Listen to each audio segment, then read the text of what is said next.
2 years since being sworn into office, it has been a blessing in 2022 to have been able to experience more and more of Bermuda's traditions and innovation. There has been tremendous Bermudian success in sports this year, as competitors and as hosts on the international stage. Ocean races returned to Bermuda, and the island was also delighted to welcome back Sail GP. It was a joy to watch Bermuda's women's hockey team qualify for the 2023 CAC Games.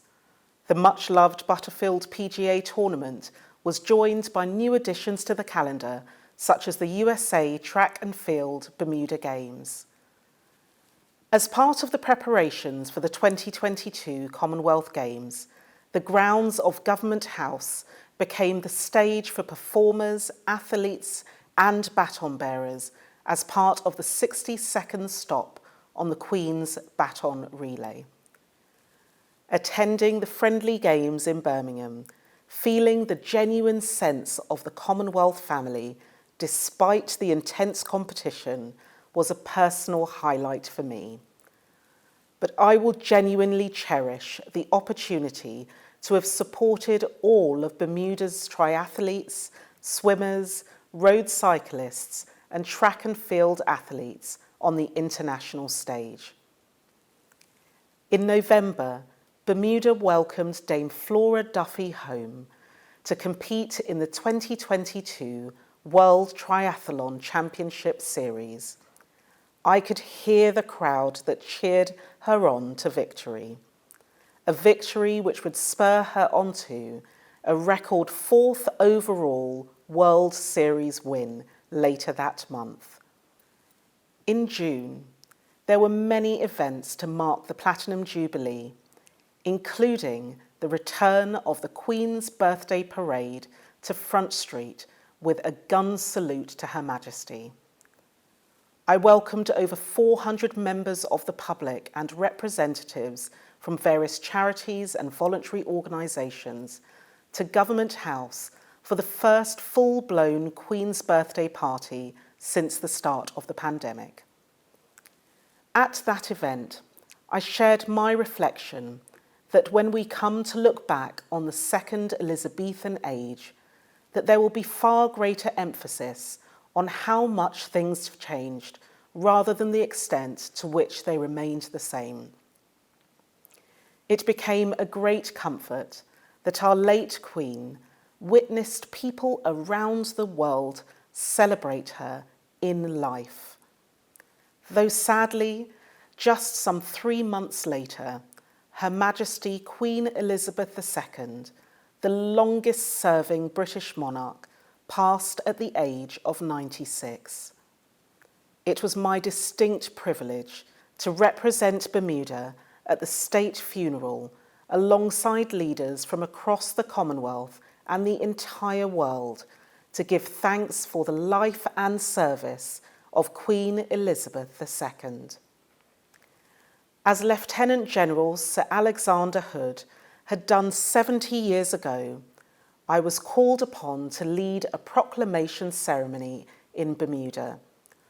On the morning of the 11th of September, in the city of Hamilton, I proclaimed His Majesty King Charles III as King of the United Kingdom, of his realms and territories, and as head of the Commonwealth. This year, we have seen the return of some of Bermuda's traditional ceremonies and parades.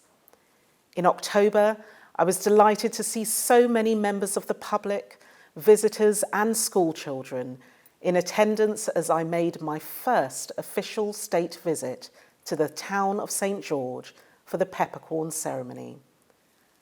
I have been delighted to take part in the ongoing celebrations of the 125th anniversary of the Berkeley Institute.